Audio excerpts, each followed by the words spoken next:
La siguiente propiedad de las sucesiones de Cauchy nos permite establecer la convergencia de la sucesión a partir de la convergencia de alguna subsucesión de ella. Quisiera recalcar que este resultado no es cierto para cualquier sucesión, tiene que ser sucesión de Cauchy. Veamos la demostración.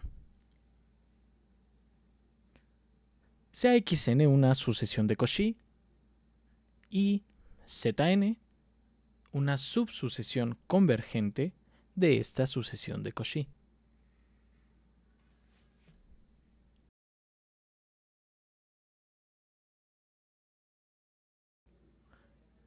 Le llamamos X al límite de la subsucesión. Debemos mostrar que la sucesión original converge.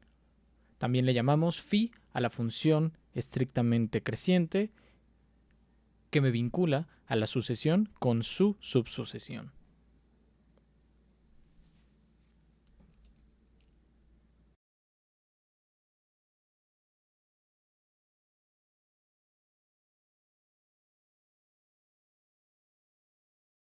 Para mostrar que Xn converge a X, damos epsilon positivo, arbitrario, para el cual, dado que la sucesión Xn es una sucesión de Cauchy, existe un n0, tal que la distancia entre el enésimo término y el emésimo término de la sucesión de Cauchy es menor que epsilon, de hecho epsilon entre 2, si n y m son mayores o iguales que n0.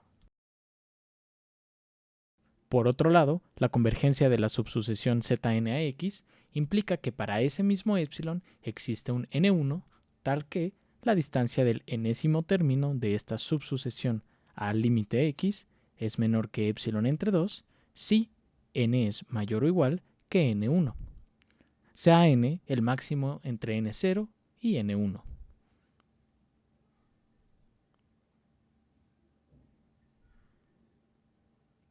Entonces, si n y m son mayores o iguales que este n, se cumple lo siguiente.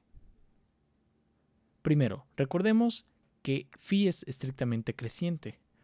Por lo tanto, sabemos que phi de n es mayor o igual que n.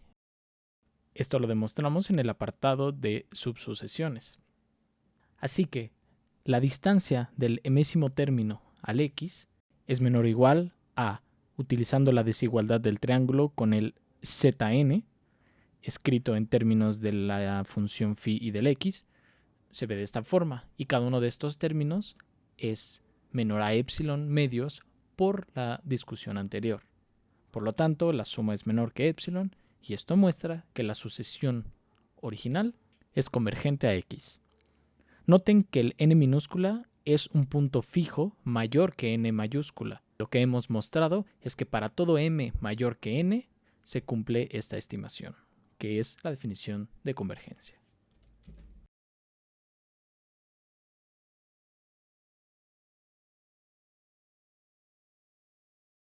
Introduzcamos el siguiente concepto. Un subconjunto A se dice denso en ninguna parte, o DEMP, si el interior de su cerradura es vacío. A esta propiedad en inglés se le llama nowhere dense. Discutamos este sutil pero profundo concepto. Que un conjunto A sea DEMP significa que A no es denso en ningún abierto no vacío en X. Esto quiere decir, la cerradura de A no es igual a un abierto en X.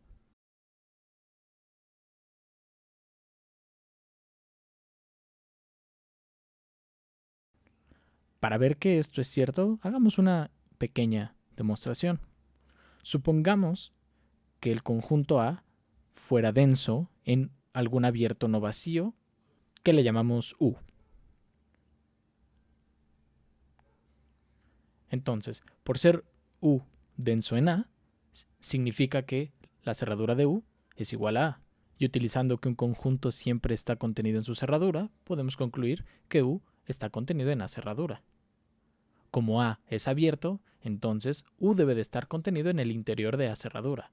Sin embargo, como A es DEMP, este tiene que ser vacío, haciendo a U vacío. Contradicción.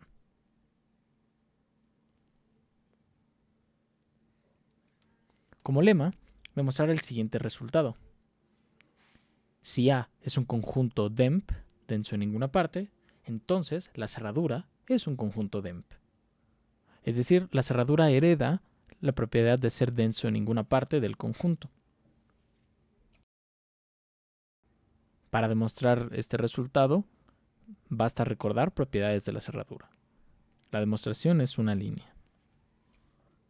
Es natural preguntarse si existe alguna relación entre conjuntos densos y conjuntos densos en ninguna parte. Esta proposición brinda parte de la respuesta. Si A es un conjunto denso en ninguna parte, entonces el complemento de la cerradura de A es denso en X. Antes de ver la demostración, veamos el siguiente ejemplo.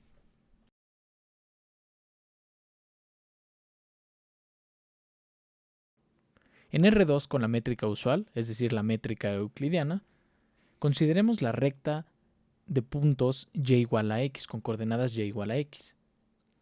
Esta recta es un conjunto denso en ninguna parte, porque primero la cerradura de esta recta es ella misma y tiene interior vacío, puesto que si tomamos un punto en esta recta, no hay bola que esté completamente contenida en este conjunto.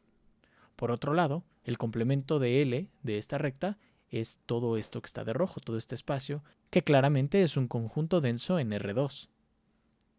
Este ejemplo ilustra la proposición. Veamos la demostración. Será por contradicción. Supongamos que el conjunto A es un conjunto denso en ninguna parte y el complemento de su cerradura no es denso en X. Recordemos que un conjunto denso es aquel que intersecta a todo abierto no vacío del espacio. Por lo tanto, si A cerradura complemento no es denso, es que existe un conjunto abierto U no vacío que no es intersectado por él. Pero si esta intersección es vacía, esto implica que U está completamente contenido en la cerradura. Y al ser U abierto, esto implica que U está contenido en el interior de A, que por ser A-DEMP es vacío. Es decir, un conjunto no vacío está contenido en el vacío. Esta es una contradicción. Es natural entonces imaginar que existe una relación de dualidad entre los conjuntos densos y los conjuntos densos en ninguna parte. Por ejemplo, si D es un conjunto denso en X, entonces su complemento debe de ser denso en ninguna parte. Sin embargo, esta implicación es falsa. Para ilustrar esto, consideremos los reales con la norma usual.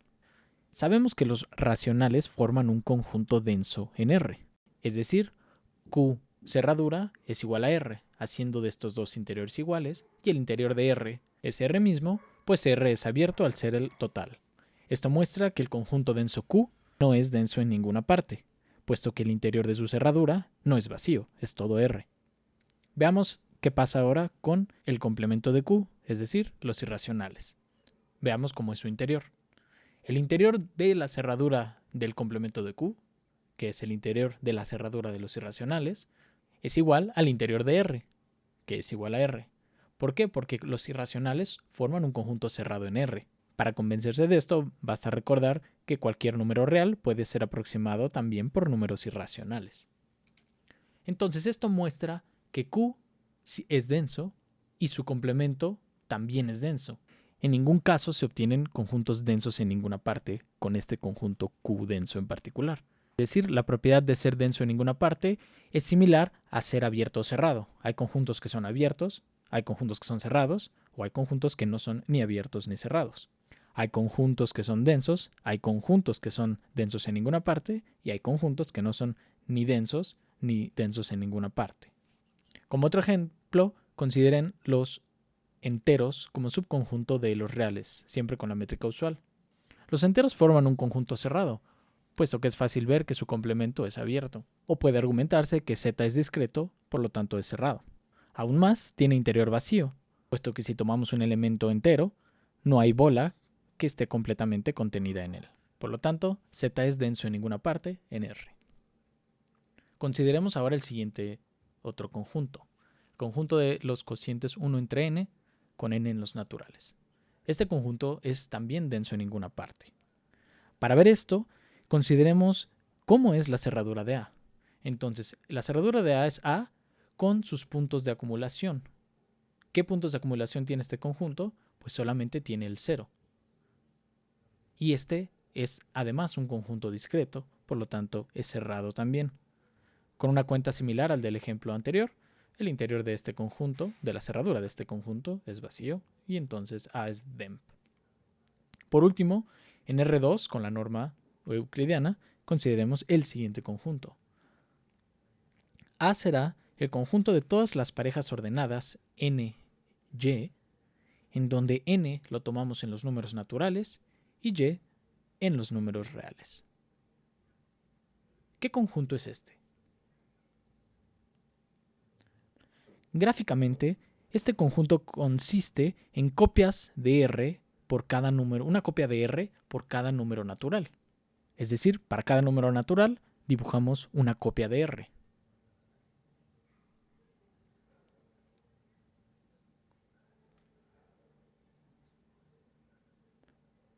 Yo afirmo que este conjunto no es denso en R2.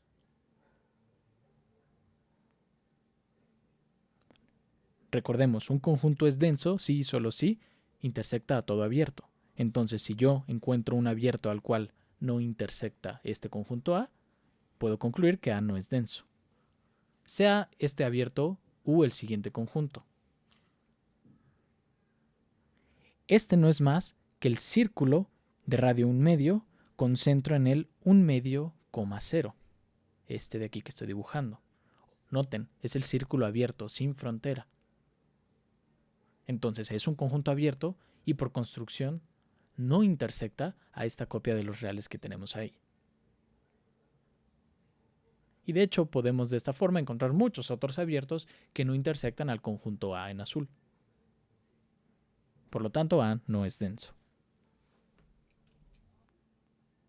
U es un abierto, no vacío, que no intersecta a A.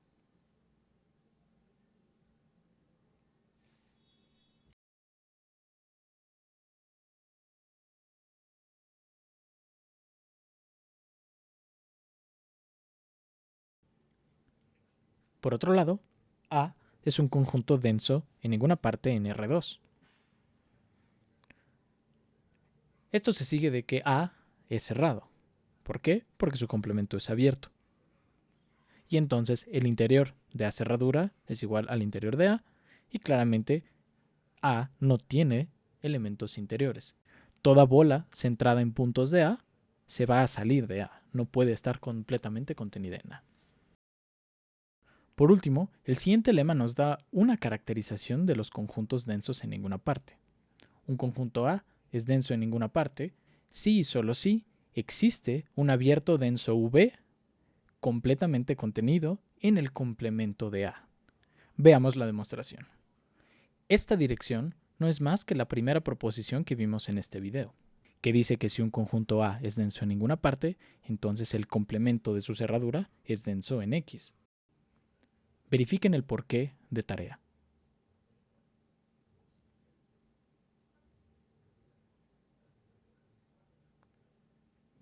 Veamos la otra dirección.